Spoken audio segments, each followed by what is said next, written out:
Joe Montgomery here from educationlawyers.com. Again, keeping our promise to keep you updated on COVID-19 updates as they relate to schools. So today again, March 19th, what's new? So first, in a breaking news alert that I just put out, we learned that there's the threat to the IDEA generally, and that Congress is considering sneaking in a provision to a COVID-19 stimulus package that would give Betsy DeVos the broad emergency authority to basically discontinue or shut down special education services on an as-needed basis to schools for possibly the next year or more. So we urge you to contact your senators or representatives to put a stop to that right now, and please share this or just share with your friends the link at educationlawyers.com/COVID, the link to the Council of Parents, Attorneys, and Advocates, COPA, where this news was first released. In other news, some schools have switched to e-learning and Teleschool since state and local authorities, as we know,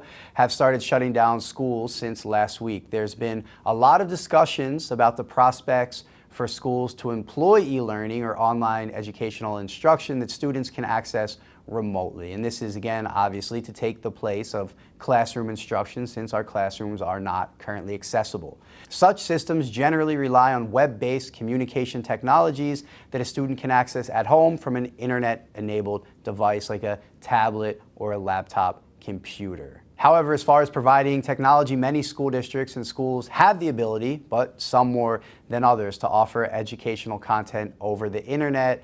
Not all students have at their disposal the technology or even the internet broadband capability to connect offline.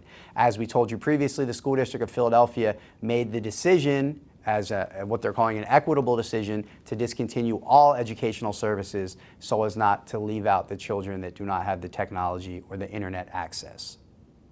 Due process hearings. So what's going on if you had a special education case that has been filed and you're in limbo right now? What's going on? So two parents that do have a due process case pending in Pennsylvania or New Jersey, both states did release statements in regard to what we can expect, and you can get copies of those statements at educationlawyers.com/COVID. So here are some things that you should be aware of as far as the administrative process goes for due process hearings.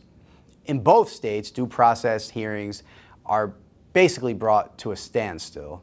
Hearing officers and judges are still working. I think everyone really wants to work right now, right? Like after a few days of this, we're sufficiently bored and we've had our fill of every show we could possibly get our fill of, and I think we're all ready and eager and excited to get back to work as soon as possible.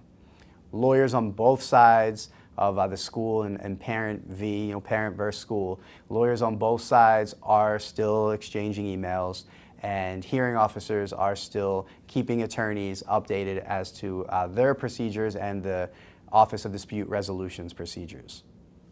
Hearing officers in Pennsylvania are still, technically speaking, on duty and are required to hear cases, but their practical ability to do that is severely limited. So we all have to be understanding at this time. Virtually all of the venues for holding hearings, schools, school district offices, attorneys' offices, they've all been shuttered by the COVID-19 emergency, and not necessarily by choice, a lot by government order. So assembling the necessary school district staff, witnesses, and other people needed to conduct a hearing has become all but impossible. Some technology like Zoom or GoToMeeting has helped, but still it's difficult. There are potential avenues for making progress on your case, such as scheduling a mediation session by phone or video conference. Court reporting services have sent out several emails saying that they're more than willing to do video conferencing or telecourt reporting, so that's helpful. In New Jersey, the New Jersey Office of Administrative Law is shut down, and that was beginning March 18th, 2020, yesterday. All due process hearing matters other than emergent petitions involving school discipline are adjourned through at least April 1st, 2020.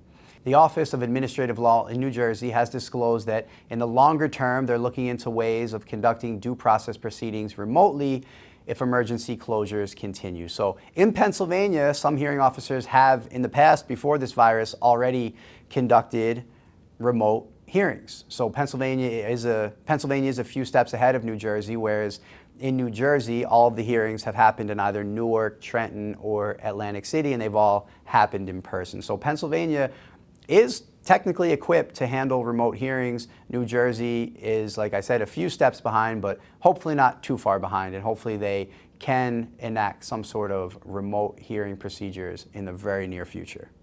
But again, with all this being said, the most important and urgent news is that, according to the Council of Parents, Attorneys, and Advocate, special education as we know it is under attack. There's a threat that a stimulus package could pass, and in that package, they might be trying to sneak in there a provision that special education and related services could be waived for up to a year at Betsy DeVos's discretion. This is not okay. This is a targeted assault on our country's most vulnerable children. This isn't a Pennsylvania, New Jersey, Florida issue.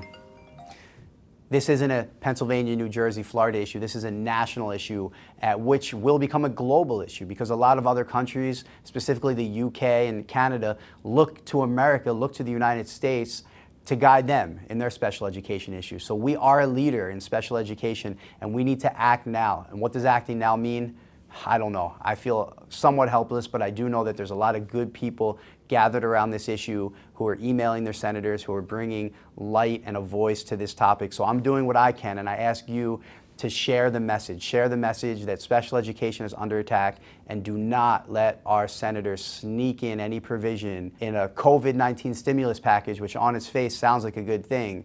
Don't let our senators sneak in a provision in a COVID-19 stimulus package, which on its face sounds like a great idea, right? Stimulus is good, but we cannot accept any stimulus that comes at the expense of our children with disabilities.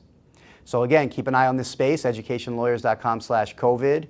Until next time, Joe Montgomery signing off.